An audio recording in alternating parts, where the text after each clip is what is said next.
బండి రమేష్ గారు మనతో ఉన్నారు, టీడీపీకి స్టేట్ ఆర్గనైజింగ్ సెక్రటరీ. రమేష్ గారు, మనకి ప్రధానంగా ఆర్జీకే ఇళ్ళు ఎక్కడ కనిపించినా అంటే ఒక గొప్ప ఉదాత్తమైన ఆశయంతో స్టార్ట్ చేసిన ఇళ్ళు అయినప్పటికీ అటు హౌసింగ్, కలెక్టరేట్ అండ్ మున్సిపాలిటీ మధ్యలో సమన్వయ లోపం స్పష్టంగా కనిపిస్తుంది. మరి పేదలు ఎక్కడికి వెళ్లాలంటారు? ఇంత గొప్ప ఆశయంతో మొదలుపెట్టిన ఇళ్ళు నిర్వీర్యం కావడానికి ప్రభుత్వం కారణం అంటారా? తప్పకుండా అమ్మా. ఇప్పుడు మనం చందానగర్ రాజు స్వగృహ, రాజు గృహకల్ప దగ్గర ఉన్నాం మనం. ఇది ఎంతో ఆర్భాటంగా మొదలెట్టిన పథకం ఇది.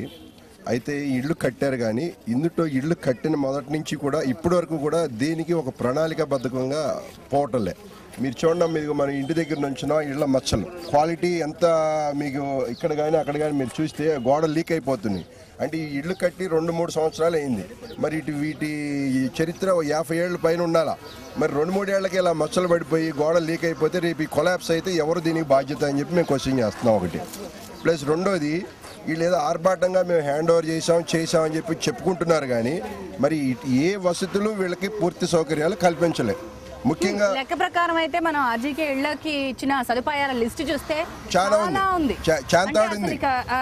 అసలు ఎంత గొప్ప ఆశయమో మనం దానికి హై ప్రొఫైల్లో చూపించారు వాళ్ళు. కానీ ఇక్కడ మనం ప్రాక్టికల్ గా మనం చూస్తున్నప్పుడు రోడ్ల దగ్గర నుంచి, డ్రైనేజ్ దగ్గర నుంచి, వాటర్ దగ్గర నుంచి, శానిటేషన్ దగ్గర నుంచి ఎవ్రీథింగ్ గవర్నమెంట్ ఫెయిల్డ్.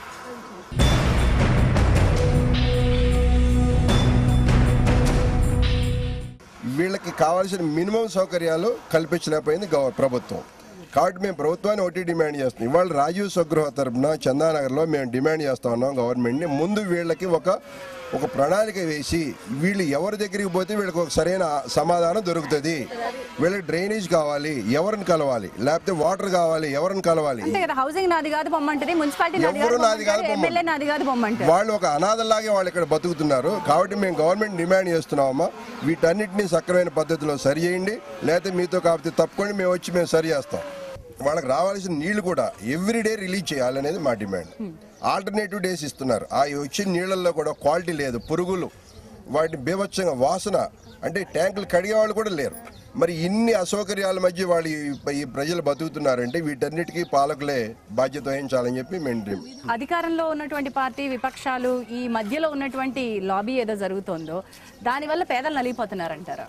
ముఖ్యంగా ఇక్కడ ఏదైతే రాజు స్వగృహ, రాజు గృహకల్ప ఏదైతే ఇక్కడ మొదలు పెట్టిరో, ముందుగా ఒక ప్రణాళిక అనేది వాళ్ళు ఏర్పాటు చేసుకోవాల్సింది. ఆ ప్రణాళిక లేకుండా గతంలో 96 నుంచి 2000 మధ్యలో కూడా ప్రభుత్వం కొన్ని పట్టాలు ఇచ్చింది. ఇక్కడ కనీసం ఆ పట్టాలు ఎక్కడ ఉన్నాయి తెలియని పరిస్థితిలో ఇక్కడ గృహకల్ప ఏర్పాటు చేయడం జరిగింది. ఇప్పటికి కూడా కొన్ని గవర్నమెంట్ పట్టాలు ఇచ్చింది కూడా ఈ గృహకల్పలో ఇంక్లూడింగ్ ఉన్నాయి.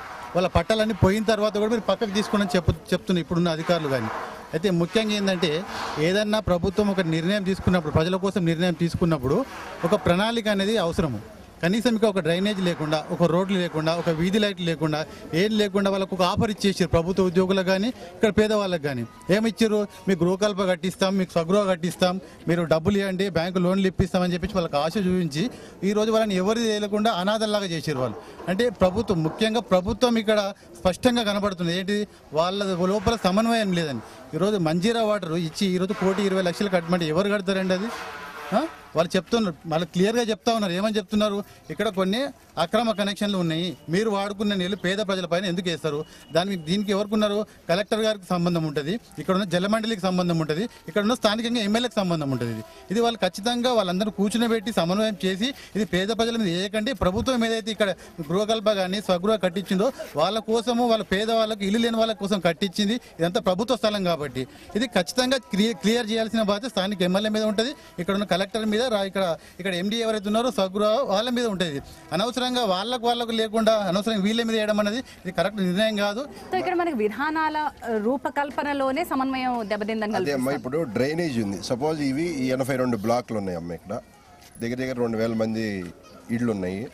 ప్రణాళిక అంటే ఎలా ఉంటుందంటే, ఇక్కడ ఈ 2,000 మంది రోజు డ్రైనేజీ ఎంత పైప్ వేయాలి, ఎంత సైజు డయా తీసుకోవాలి, ఎంత ఫ్లో ఉంటుంది, అది కరెక్ట్ గా అనలైజ్ చేయలేకపోయారు. పైగా డెఫినెట్ గా ఇంకా పూర్తి స్థాయి సామర్థ్యంలో ఇళ్ళు నిండలేదని చెప్తున్నారు. కానీ ఇప్పుడే అవి డ్రైనేజీలు పొంగిపోయి వాటికి అవుట్లెట్లు సరిగ్గా లేక 2 ఏళ్లకే ఈ సిస్టమ్స్ అంతా ఫెయిల్యూర్ అయితే ఫ్యూచర్లో వీటి పరిస్థితి ఏంటి? కాబట్టి వీళ్ళు ఎక్కడ కూడా ఈ కాంగ్రెస్ వాళ్ళ ప్రభుత్వం ఏదైతే ఉందో నేను అనేది అంటే ఒకళ్ళ గురించి నేను చెప్పట్లేదు, కానీ ఎవరైతే ఈ ప్రభుత్వ అధికారులు ఉన్నారో వాళ్ళు ప్రణాళిక చేయడంలో పూర్తిగా వైఫల్యం చెందారు. సో ఇప్పుడైనా మేము వాళ్ళని అడుగుతున్నాము, ఈ ప్రజల తరఫున మేము గవర్నమెంట్ డిమాండ్ చేసేది ఏంటంటే ఇవాళైనా దీన్ని మేల్కొని సిస్టమ్స్ అన్ని ప్రాపర్గా స్ట్రీమ్ లైన్ చేయండి, వాళ్ళకి ఒక ఆన్సరబిలిటీ చెప్పండి, వాళ్ళకి ఏదైనా ఇబ్బంది వస్తే పోయి ఎవరిని కలవాలి, ఎవరిని కలిస్తే వాళ్ళ ప్రాబ్లం సాల్వ్ అవుద్ది అనేది మీరు క్లారిటీ ఇవ్వండి వాళ్ళకి. ఇది మేము డిమాండ్ చేస్తాం.